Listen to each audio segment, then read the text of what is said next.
భారతదేశం ఆధ్యాత్మికతకు నెలవు. అనేక పురాతన దేవాలయాలు కూడా ఉన్నాయి.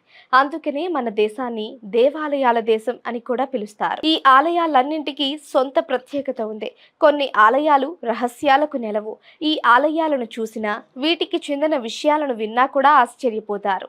నేటికి సైన్స్ ఛేదించని రహస్యాలతో నిండిన దేవాలయాలు అనేకం ఉన్నాయి.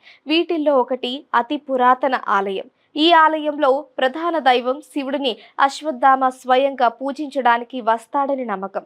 ద్రోణాచార్యుడి తనయుడు అశ్వత్థామను శ్రీకృష్ణ భగవానుడు మహాభారత యుద్ధం తరువాత ఉప పాండవులను సంహరించిన అనంతరం కలియుగంలో కూడా సంచరించమని శపించాడు. మధ్యప్రదేశ్లోని బూర్హాన్పూర్ జిల్లాలో ఉన్న అసీర్గర్ కోటలో పురాతన శివాలయం ఉంది. ఈ కోట రామాయణ కాలంలో అంటే 14వ శతాబ్దంలో నిర్మించబడిందని నమ్మకం. ద్వాపర యుగంలో కృష్ణుడు ఇచ్చిన శాపం కారణంగా అశ్వత్థామ గత 5000 సంవత్సరాలుగా బూర్హాన్పూర్లోని ఈ కోటలో సంచరిస్తున్నాడని స్థానికుల నమ్మకం. బ్రహ్మ ముహూర్త సమయంలో అసీర్గర్ కోటలోని శివాలయంలో శివుడికి తొలి పూజను అశ్వత్థామ చేస్తాడని నమ్మకం.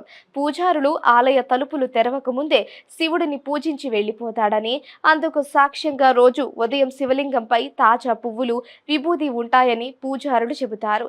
ఈ రహస్యం నేటికి ఛేదించలేదని స్థానికులు చెబుతారు. అశ్వత్థామకు సంబంధించిన అనేక కథలు స్థానికులు చెబుతారు. అంతేకాదు, అడవుల్లో గుడి ఆవరణలో సంచరించే అశ్వత్థామను చూసే ప్రయత్నం చేసినా, ఆయన్ని చూసిన మానసిక స్థితి చెడిపోతుందని, పిచ్చివారిగా మారిపోతారని స్థానికుల విశ్వాసం. ఈ ఆలయానికి సంబంధించిన విశేషాలను తెలుసుకోవడానికి పురావస్తు బృందం కోట పశ్చిమ దిశలో తవ్వకాలు జరిపారు. ఈ తవ్వకాల్లో అనేక విషయాలు వెలుగులోకి వచ్చాయి. తవ్విన స్థలంలో భూగర్భంలో అందమైన రాజభవనం వెలుగులోకి వచ్చింది. ఈ రాజభవనం రాణి కోసం నిర్మించి ఉండవచ్చని అంటున్నారు. ఈ రాణి ప్యాలెస్ లో 20 రహస్య గదులున్నాయి. పురావస్తు శాఖ ప్రకారం ప్యాలెస్ 100x100 స్థలంలో నిర్మించబడింది. ఈ ప్యాలెస్ లో స్నానపు చెరువు కూడా ఉంది. అంతేకాకుండా తవ్వకాల్లో జైలు కూడా లభ్యమైంది.